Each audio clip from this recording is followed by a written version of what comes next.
Hello students, in the previous class we have seen the ion exchange. So what is the ion exchange and the principle, right? And their examples in organic and inorganic. So today let us discuss about ion exchange resin. So what is ion exchange? According to previous class, what is ion exchange? Exchange of ions. Okay, that one we call it as ion exchange. So then what is ion exchange resin?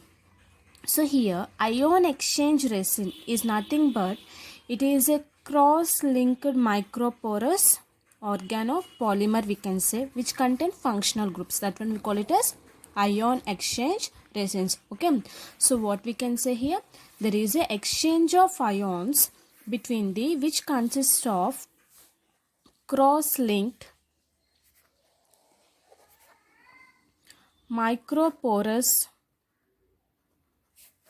beds with organic polymer containing functional group. We call it as what here? We call it as ion exchange resins. Okay, so generally these are polymers. So which type of polymers we are going to use? Mainly here is nothing but polystyrene. So this is the polymer we are going to use for ion exchange molecules. So here these are, which is a spherical beds, microporous beds we are saying, no, which is in a spherical shape, means it is will be like a, like this we are going to have a spherical shape. So almost it is having the size 0.5 to 1 micrometer we are going to have. Okay, so these are solids, we can say mainly under microscope only we are going to visible this one. So whenever the solution is passing through this resin, so these are separated by using different solvents. So this is about ion exchange resin. So we are having two types, that is cation exchange resin and anion exchange resin. So what is cation exchange resin? So cation exchange resins is nothing but it consists of functional groups. So the functional groups is capable of exchange by H plus ions. We call it as cation exchange. So which type of cation exchange resins we are going to take here is COOH, HCl, H2SO3. So these are the resins. These functional groups is exchanged by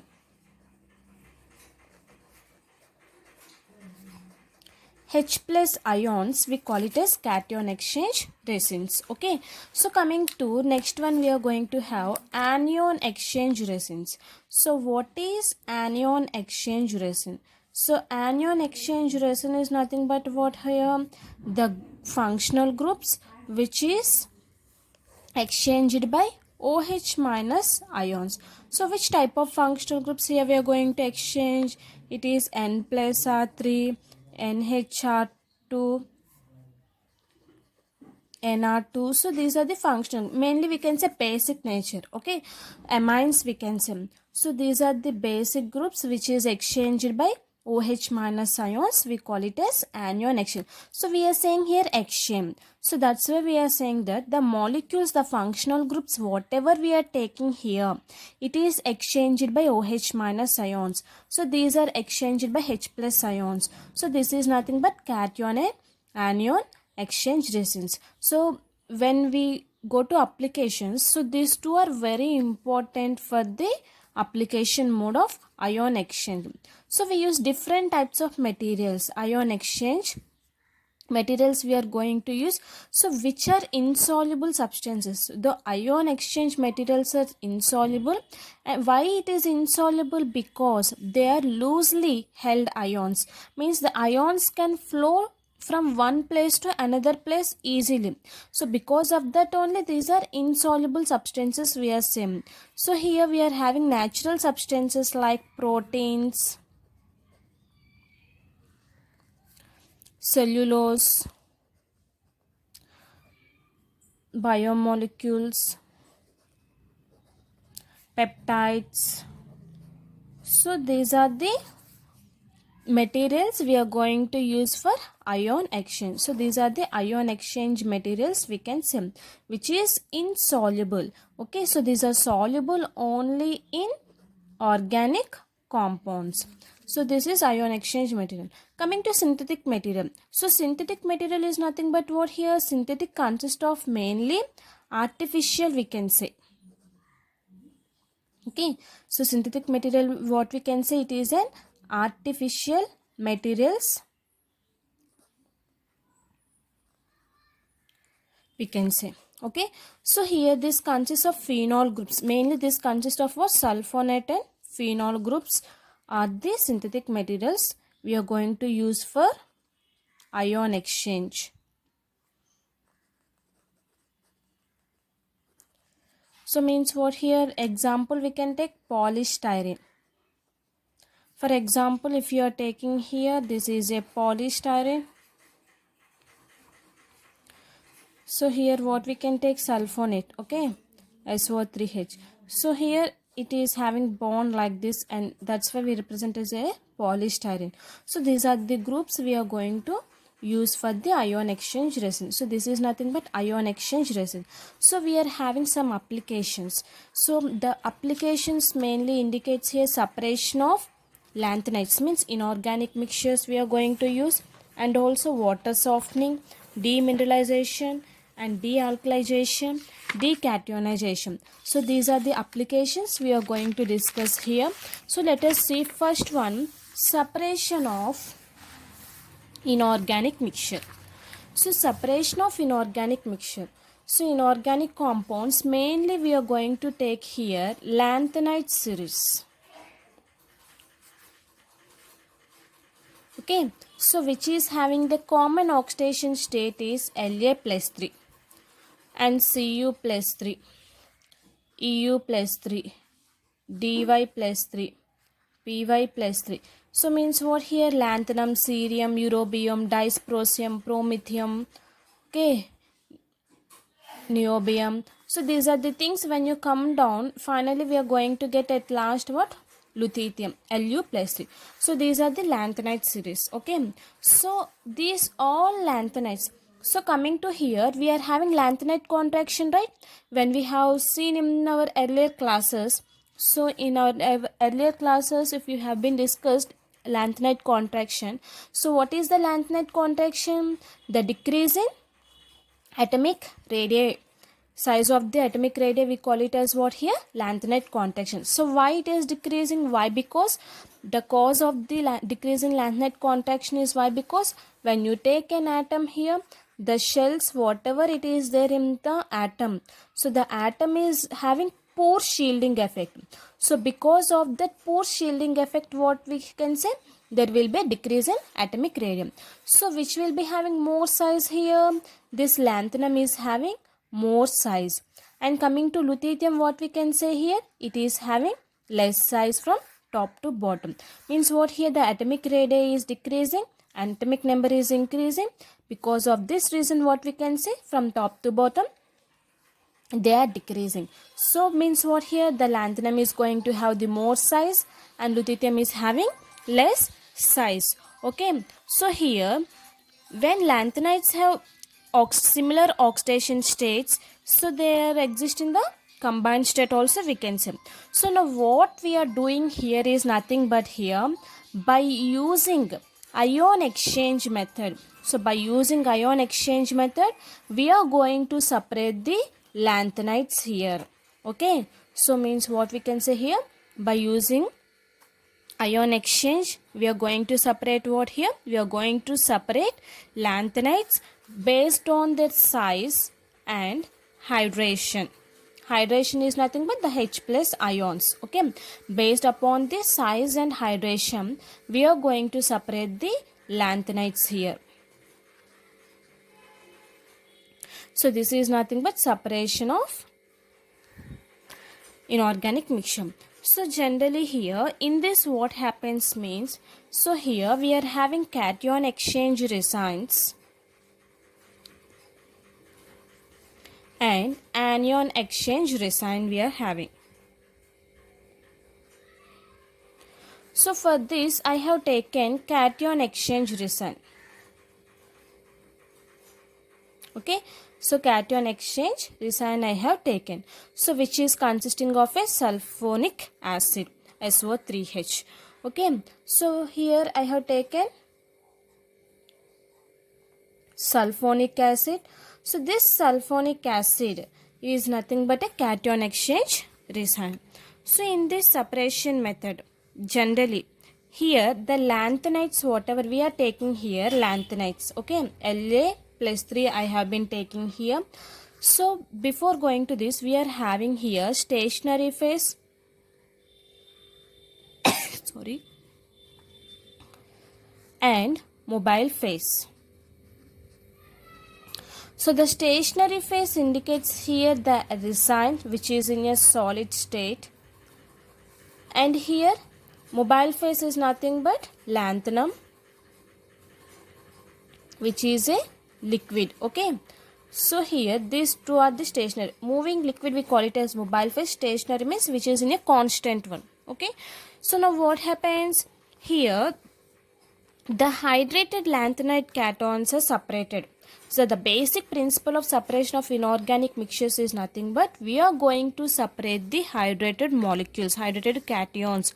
Okay, so this one, how we are separating means basing upon their exchange of hydrogens. The hydrogen is going to exchange with La3 plus ions. So then easily we can separate the lanthanide resin, that is, so which is a LaH. Okay, so La3H. Okay, so this is the resin we are going to separate here. So then what happens here, generally it consists of a functional group, cation exchange resin, SO3H. So here we are going to pass a lanthanide solution, a mixture of La+3 when you are passing through a vertical column. So when you are passing through a stationary phase, the mobile phase, then here the lanthanide ions, whatever it is, means the La+3 ions, these are replaced with H plus ions. So this all consists of SO3H, no? So these are replaced with what here? H plus ions. So then what happens, the H plus ions and La+3 ions, it will flow through the column and it will move outside through the tap. So means what here, finally it is going to separate and it is forming as a complex, that is lanthanide complex. Why? Because here we are using a buffer solution to maintain the pH value. So to maintain the pH value, the buffer solution, so in this resin the column is generally having the buffer solution which is consist of ammonium acetate and citric acid. So this is the solution, the buffer solution is containing this column. So whenever it is containing this column, so lanthanum citrate, it is going to form with a H plus ions. So here as citrate solution moves down the lanthanide ions in the resin, it will form a complex here. Okay, so this is nothing but here separation of inorganic mixture. Means what here, the solution passes through the exchange column. The elements are displaced in the here reverse order of atomic number. We can see here, if you have been seen, whenever the solution is passing, so what I have told you here, lanthanum is having more size. So whenever it is exchanging with H plus ions, what happens, the size will decrease here. So automatically it reduces to less size. Why? Because of addition of H plus ions. And coming to here lutetium, whenever it is forming here, what happens, it will become more size due to H plus ion. So then what happens, this lutetium will go upward and this lanthanum will come downward. Why? Because the size is decreasing. Why the size is decreasing here? Why? Because due to the hydration, whenever we are exchanging H plus ions, then automatically here the size is decreasing. Because of the less size, what happens, it is coming down. Because of the more size, the lutetium will occupy the first place. Okay, so this is used mainly for the the pure compounds. In aqueous solution only it is going to happen. This is nothing but what here, separation of inorganic mixture, which is a lanthanide contraction. Basing upon the lanthanides, we are going to separate lanthanide citrate complex. So this is one of the application. So next application we are going to discuss here is water softening. So what is water softening? So water softening is nothing but what means, generally in your water we are having, water consists of hard water and soft water. Okay, so the hard water is nothing but what, with a soap which will give good lather with soap, we call it as hard water. Which will not give good lather with soap, we call it as soft water. So this one mainly consists of zeolite process. Zeolite and permeate.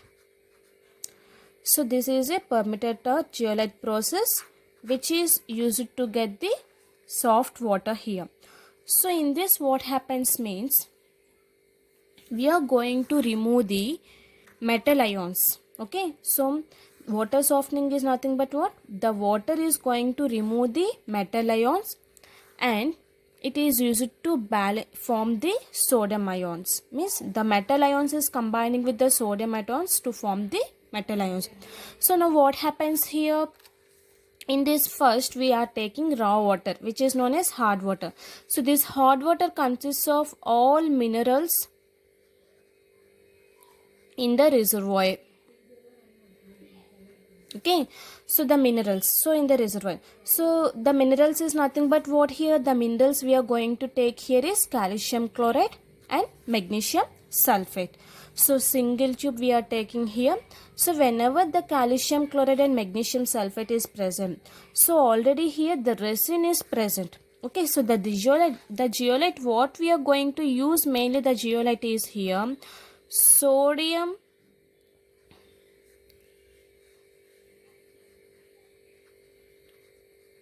aluminum silicate or aluminum potassium or aluminum sodium. So here this is the zeolite, we are going to artificial zeolite. So what we can say, sodium aluminum silicate we are going to use here. This is nothing but artificial zeolite. So this one already it consists of what here, zeolite. Okay, it consists of resin, that is a zeolite resin, so which is containing Na plus ions. Now what happens here, whenever the Ca plus 2 and Mg plus 2 is passing through this zeolite, so then they are exchanging with Na plus ions. See here, so with this zeolite what happening, they are going to exchange, means the sodium zeolite is treating with CaCl2, calcium chloride, then it is forming as a calcium zeolite and it is forming as a 2NaCl. And also after that again if you take the sodium zeolite is treating with MgSO4, so then it is getting here magnesium zeolite and sodium sulfate. Okay, these two are the, means here these molecules are exchanging with the sodium. So whenever they are exchanging, automatically what we are getting here, sodium chloride and sodium sulfate is removing. So means what, the chloride, the sulfate, whatever we are taking here, so it is going to what here, it consists of soft water. So the soft water is having without minerals it is forming. If you have been observed, the sodium is containing, so without minerals it can easily get the soft water. Okay, so whenever you are getting soft water, automatically what we can say here, so here again we can regenerate the solution. So how we are going to regenerate the solution? So these are free from the ions, this NaCl and this sodium sulfate. So these two are free from the ions. So whenever these are free from the ions, these are exhausted. So means what, we can easily remove these ions. So whenever the ions are removed, again what you can do, again when you add NaCl to this solution, so again it will combine with this minerals and it will form the again calcium chloride and magnesium sulfur. So this Na plus ions, this NaCl can regenerate the solution to form the again hard water. So this is nothing but zeolite or permitted process. So what is the main theme in this here? What we can say here? Whenever the raw water is passed, so the ions, the minerals can exchange with zeolite and it is forming as a soft water. That is the thing we are going to discuss. Okay, so in a one tube it is going to happen. So here the cation exchange resin only we are going to take. See here, these are cations, so that's why we can take this is a cation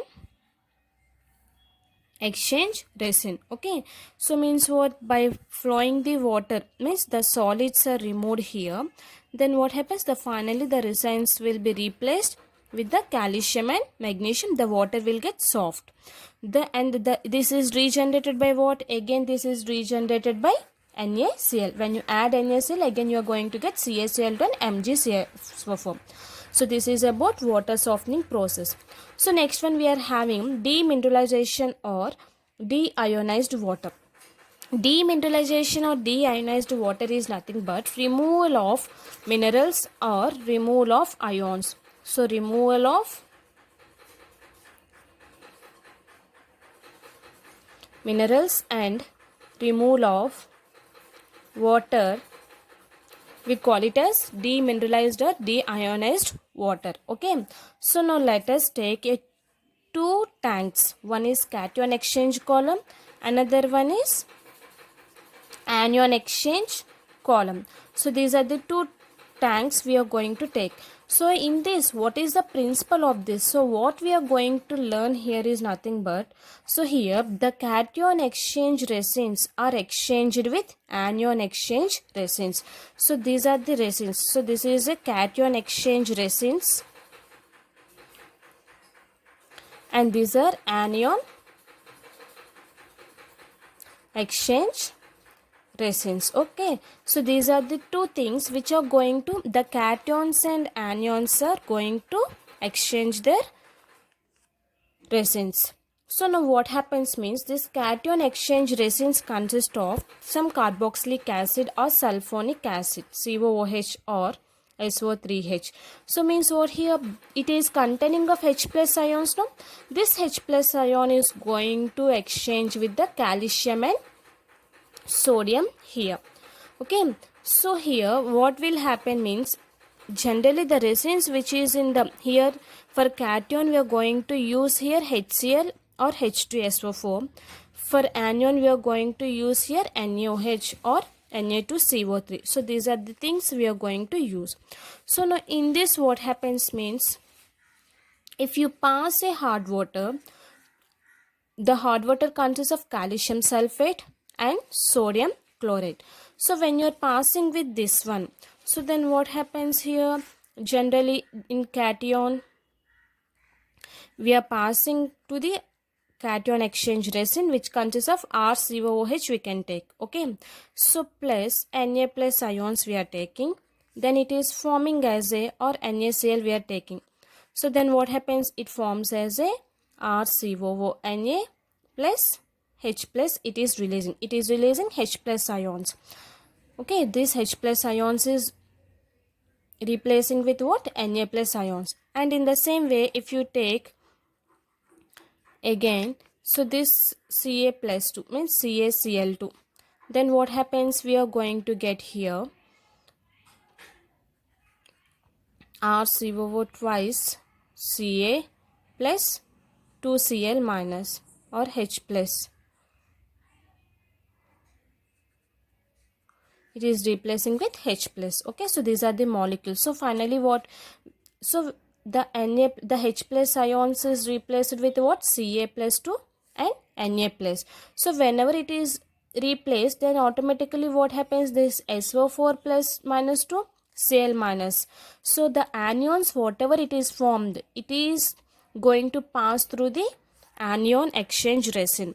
So this anion exchange resin, what happens, for this we are using a molecules like NR3 plus like that. So the organic resin I have taken ROH minus and here HC Cl minus, it is passed, so it is going to form RCl minus plus OH minus. So this is for anion. And again if you take 2ROH minus plus SO4 2 minus, it will give R2SO4 2 minus plus 2OH minus. Okay, so clearly observe in demineralization what happens when you pass a minerals CaSO4 NaCl, they're going to exchange with the H plus ions and it is releasing as a anions which is passing through anion exchange resin and it is releasing what here? OH minus ions. This cation is releasing H plus and this anion is releasing OH minus. So here see, if you have been observed, there is no minerals present over here. Only it is presenting as a H plus and OH minus. So finally what we are getting here?